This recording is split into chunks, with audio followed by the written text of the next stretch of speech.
공원에 드디어 버스 정류소가 생겼습니다. 사실 망우리 공원에 다닐 때 교통편이 좀 불편하다는 생각이 들었었습니다.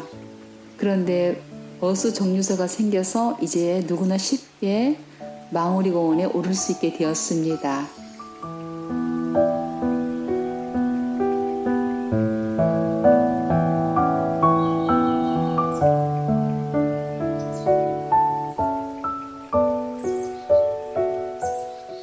지석영 선생은 1855년 5월 15일 종로구 관운동에서 태어났습니다. 한약과 침으로 이름난 부친 지익룡 영향을 받아 어려서부터 의학에 아주 관심이 많았지요. 영국인 의사 에드워드의 종두법에 부쩍 관심을 갖게 되면서 1876년 제1차 수신사로 스승 박영신이 일본에 가게 되자 종두기검 책을 얻어오라고 간청했더니 정말 그 책을 얻어왔고 그 책을 보면서 감명을 받았습니다. 1879년 일본 해군병원 재생의원에서 10월부터 2개월 동안 우두법을 배우고 올라오는 길에 충주시 덕산면 처가에 들러 최초로 40여 명에게 우두를 접종했습니다. 1892년 유배에서 풀려나 승지 벼슬을 거쳐 국내 부사를 지내며 우두법 보급에 열중하셨습니다. 1899년 신설된 경성의학교 초대교장으로 취임하여 10여 년간 서양의학 발전에 힘썼습니다. 지석영 선생은 의료인으로만 힘쓴 게 아니고 우리말에도 굉장히 애를 쓰셨습니다. 1905년 신정국문 6개조를 상소하며 국어의 발전과 보급에도 노력을 하셨습니다. 1908년 주시경과 한글 가로쓰기를 주장하며 한글 보급에 힘쓰고 한글로 풀이한 자전서교를 간행했고 한글 보급에 힘쓴 공로를 인정받아 팔계장과 태극장을 받기도 했습니다. 지석영 선생은 종두법 시행의 선구자로 의학 발전에 기여하고 천연두로부터 많은 이들을 구제하신 생명의 은인이라 할 수 있습니다. 오랜 기간 동안 인류를 괴롭힌 천연두는 우리나라 역사에서도 대표적인 역병 호환마마라 부를 정도였습니다.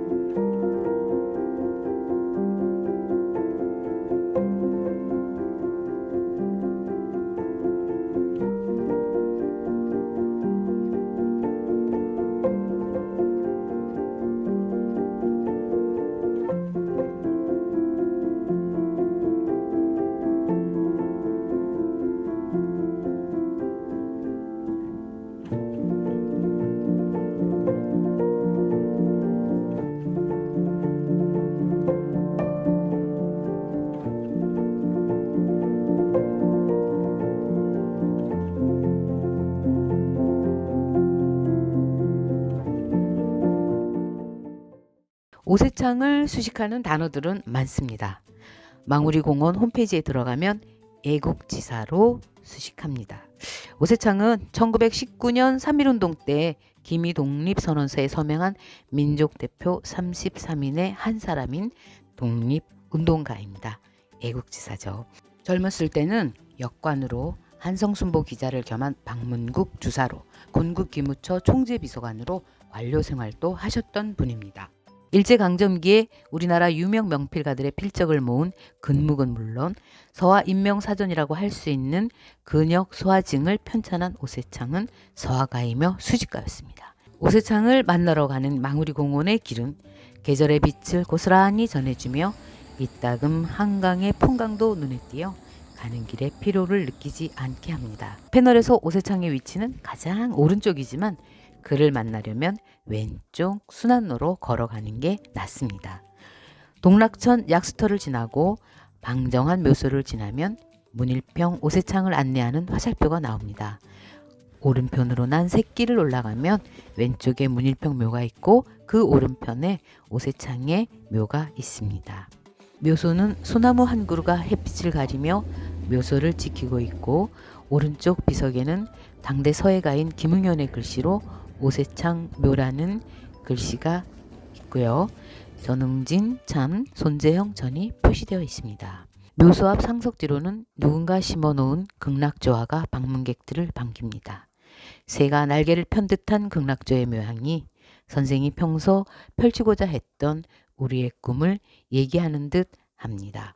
따스한 가을볕에 이끌려 묘소에 오르면 한국의 산과 민예를 사랑하고 한국인의 마음속에 살다 간 일본인, 여기 한국의 흙이 되다 라고 쓰인 표지석 앞에 서게 됩니다. 눈길을 끌었던 항아리 모양 묘표는 아사카와가 생전에 좋아한 청화백자 추초 문가코라고 하는데요.